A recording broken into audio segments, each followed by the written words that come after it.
दतिया में मध्याह्न भोजन योजना के क्रियान्वयन में अव्यवस्था पर स्व सहायता समूह की महिलाओं ने कलेक्टर के माध्यम से मुख्यमंत्री को ज्ञापन सौंपा। कम मानदेय, राशन की कमी, शिक्षकों की तानाशाही रवैया और अधिकारियों की अनदेखी जैसी समस्या सामने आ रही है। महिलाओं ने बताया कि महंगाई बढ़ने के कारण वेतन और सामग्री में कमी गंभीर मुद्दा बन गई है। उन्होंने अधिकारियों से समाधान की मांग की। मामला शिक्षा और बच्चों के हित से जुड़ा होने के कारण स्थानीय और राज्य स्तर पर चर्चा का विषय बना है। मध्य प्रदेश सरकार के द्वारा जो छोटे बच्चे हैं जो विद्यालय पहुंचे, आखिर वो बच्चे विद्यालय जाए तो उनके लिए तमाम जो योजना है वो बजट के अनुसार लेकर आते हैं, जिसमें से एक योजना है मध्याह्न भोजन, जिसे मिड डे मील कहते हैं।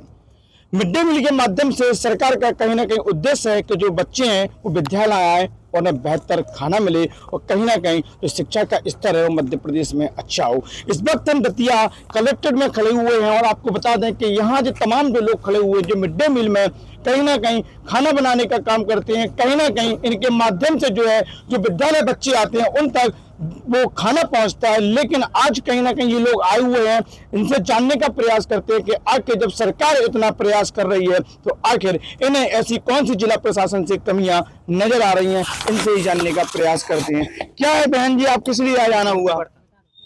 सर समस्याएं तो बहुत सारी हैं।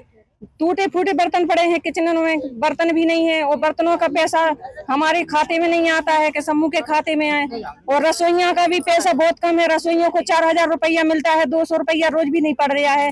सारा दिन निकल जाता है उनका खाना बनाने में, बर्तन धोने में। तो अगर कहीं मजूरी को जाए तो अभी 500 रुपया मजूरी मिल रही है, तो उनका तो पूरा दिन बर्बाद हो जाता है। 400 रुपया रोज तक भी नहीं पड़ रहे हैं इनको। 200 रुपया भी मिलते तो 6000 का महीना होता है, लेकिन उनका 4000 रुपया महीना आ रहा है, पूरा का बर्बाद होता है। और ऐसे महंगाई के जमाने में राशन पानी का भी पैसा बहुत कम आ रहा है।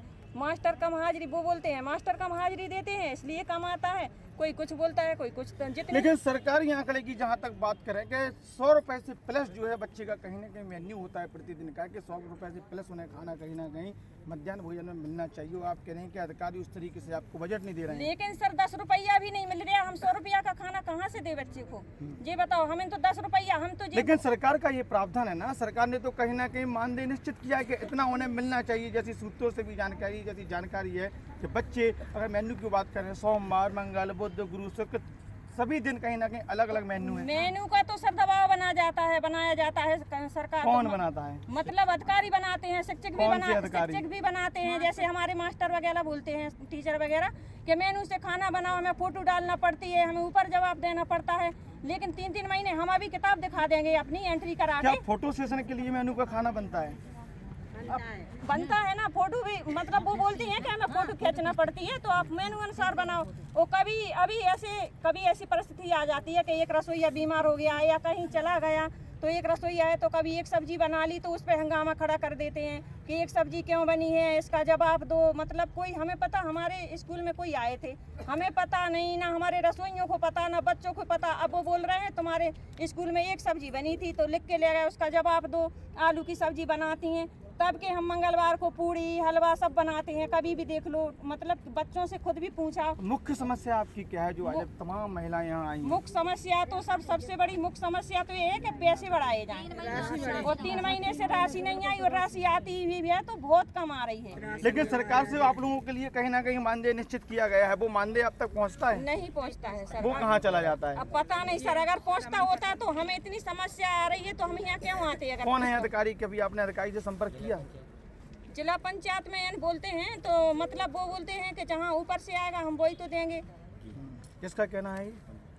अभी जैसे उस दिन हमने BRC से पर्ची निकलवाई थी तो हमारा अनाज उसमें 30 किलो का फर्क पड़ रहा है और जो हमारा कंट्रोल से मिलता है उसमें कम निकला। जैसे चावल का भी ले लो तो चावल था वहाँ 20 किलो और वहाँ करे 14। कहीं ना कहीं राशन में भी हेरा फेरी आप समझ रहे हैं? राशन में भी है। अब पता नहीं इनकी मशीन में है या उनकी मशीन में है।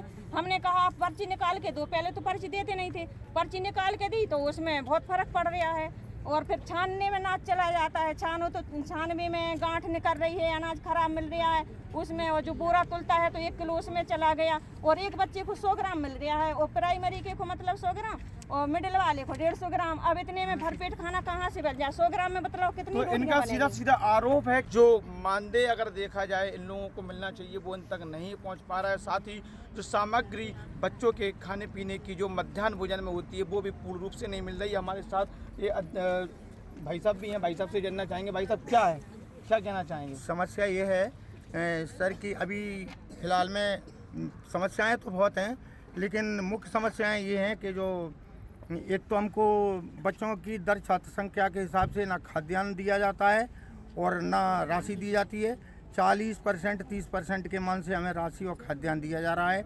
और सबसे बड़ी समस्या किचन जर्जर हालत में, किचनों की व्यवस्था भी हम देख रहे हैं, किचनों की छतें टपक रही हैं, रंगाई पुताई हम ही करते हैं, इसका कोई हमें अतिरिक्त फंड नहीं दिया जाता शासन से। और जो बर्तन हैं खाना बनाने के वो 2009 से हमें बर्तन प्राप्त नहीं हुए आज तक। और शिक्षकों के खातों में जो पैसा आया है बर्तनों का, उन्होंने आज तक हमें खरीद करके जो है बर्तन नहीं दिए आज तक। और हर बार जो है शिक्षकों के खातों में पैसा आता है, वो राशि जो है शिक्षकों के खाते में चली जाती है, हमें उनने आज तक एक चम्मच भी नहीं दिलाई। द्वितीय कलेक्टर निरंतर कार्यशैली को लेकर चर्चाओं में बनी रहती हैं। क्या लगता है कि आज आप यहाँ आए हैं वो आपकी समस्या को सुनेंगे या अधिकारियों के बचाव में ये बात ठंडे बस्ते में चली जाएगी? नहीं, हमें तो आशा है, हमें आशा है अभी जो हमारे माननीय कलेक्टर साहब आए हैं वो हमारी बात को गंभीरता से सुनेंगे। और हमारा जो पत्र है, जो मतदान मिल की एक मैडम है डंडोतिया मैडम, जो काफ़ी चर्चाओं में रहती हैं, क्या कहना चाहेंगे इनकी कार्यशैली को लेकर? दंडोतिया मैडम की कार्य से कि हमें जो मिलता है हम वही आप लोगों को दे पाएंगे। क्या आपने कागजों में देखा है क्या मिलता है? नहीं, कागजों को तो उन्होंने नहीं दिखाया, लेकिन उन्होंने जो कहा कि हम आप लोग परेशान हैं, ये हम भी जानते हैं, लेकिन हम जो है आप लोगों की बात जब हम भोपाल जाएंगे मीटिंग में तो वहाँ रखेंगे आपकी बात को।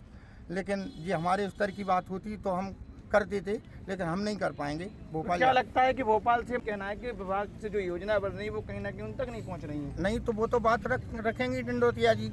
अब उनके स्तर की बात थोड़ी है कि वो कुछ तो कर इस पाएंगे। तरीके से आप देख सकते हैं कि इन्होंने कहा है कि इनकी जो अधिकारी हैं उन्होंने कहा है कि आपकी समस्याओं को लेकर हम भोपाल जब मीटिंग होगी तो वहाँ ये प्रस्ताव रखेंगे। लेकिन जैसे कागजों की बात करें और जैसी प्रशासन की योजनाओं की बात करें तो मोहन सरकार के द्वारा छात्रों के हित को लेकर कहीं ना कहीं बेहतर योजनाएं जो हैं कैबिनेट में बनाई जाती हैं और जिनको बखूबी निभाने के लिए बजट और फंड भी दिया जाता है। और इस तरीके की अगर ऐसे लोग कर्मचारियों को या अधिकारियों को लेकर बात करेंगे तो निश्चित तौर पर तो सवाल खड़ा होता है कि आखिर वास्तविकता क्या है।